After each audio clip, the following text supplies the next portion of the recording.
반갑습니다, 여러분. 송석입니다. 이번 시간은 수학 강사가 알려주는 국어 주문 첫 번째 시간이고요. 2020 수능 16번에서 20번까지의 주문을 핵심 정리해 드리겠습니다.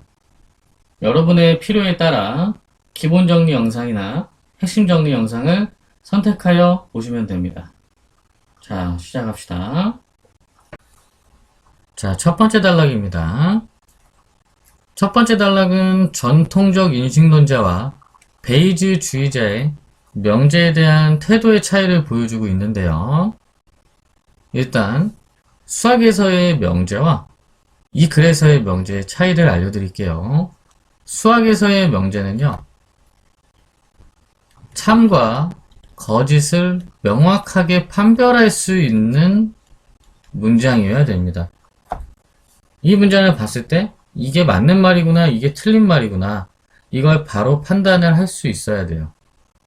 이 글에서는요, 참과 거짓을 명확히 판별하는 게 아니고 참인지 거짓인지 내가 얼만큼 믿고 있느냐, 그걸 기준으로 명제를 판단하고 있어요. 전통적 인식론자의 기준에선 어떤 명제가 있을 때 참이라고 믿든지 거짓이라고 믿든지 참, 거짓 둘 다 아니라고 믿든지 이 세 가지의 태도 중 하나를 갖는다 라고 얘기를 하고요.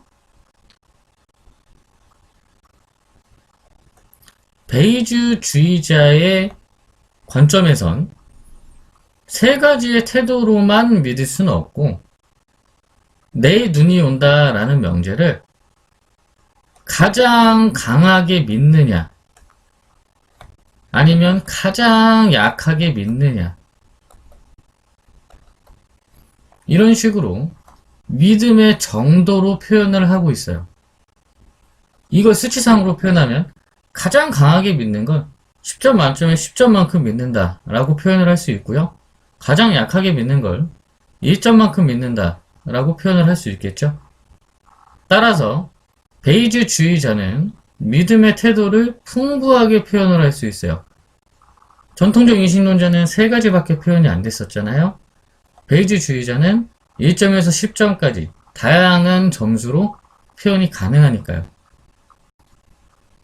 수학에서의 명제와 이 글 안에서의 명제가 약간 차이가 있었죠. 어떤 지식이나 용어가 있을 때 얘가 여러 분야에서 사용이 될 수가 있죠.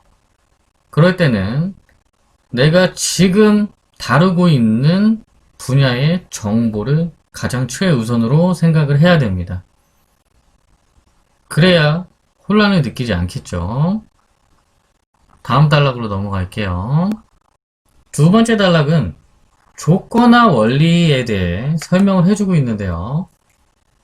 어떤 이미 명제 A가 있을 때 이 명제가 참이라는 것 또는 거짓이라는 걸 새롭게 알게 됐어요. 참이라는 걸 알게 되면 10점만큼의 믿음의 정도가 생긴 거예요. 그럴 때 B라는 다른 의미의 명제가 있는데 이 명제가 기존에 어떤 믿음을 가지고 있었어요. 3점만큼의 믿음을 가지고 있었으면 얘가 변하는 거예요. 얼마만큼의 믿음의 정도로. 그럴 때 조건화 원리라는 것에 적용을 받는답니다. 예를 들어서 더 설명을 해드릴게요. 예를 들어 갑이 내일 비가 온다가 참이라는 걸 약하게 믿고 있고 내일 비가 온다를 명제 B라고 할게요. 이 B 명제에 대해 약하게 2점만큼 믿고 있고 오늘 비가 온다, 얘를 A라고 할게요. 이 A라는 명제가 참이라는 조건 하에서 A가 10점만큼의 믿음이라는 조건 하에서 이 B라는 명제가 참이라는 걸 강하게 믿게 된다는 거예요. A가 참이라는 걸 새롭게 알게 되면서 B가 참이라는 걸 예전보다 더 강하게 믿게 된다는 거예요. A가 10점이 되면서 B에 영향을 끼쳤다는 거죠. 세 번째 단락도 조건화 원리에 대한 설명인데요.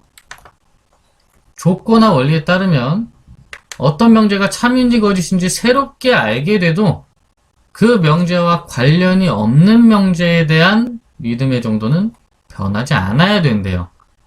무슨 말이냐면 오늘 비가 온다라는 명제를 A라고 하고 다른 은하에는 외계인이 존재한다라는 명제를 B라고 했을 때 A가 참이라는 걸 새롭게 알게 돼도 이 B라는 명제에 대한 믿음의 정도는 안 변한다는 거예요.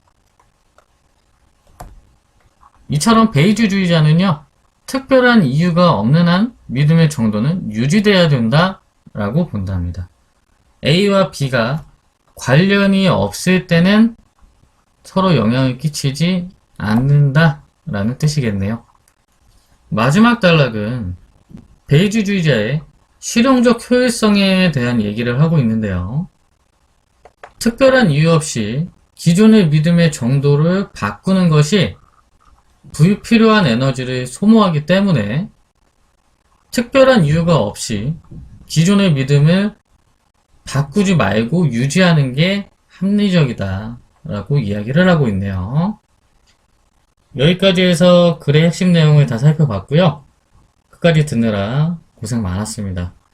다음에 또 다른 내용을 다뤄보도록 할게요. 수고 많았어요.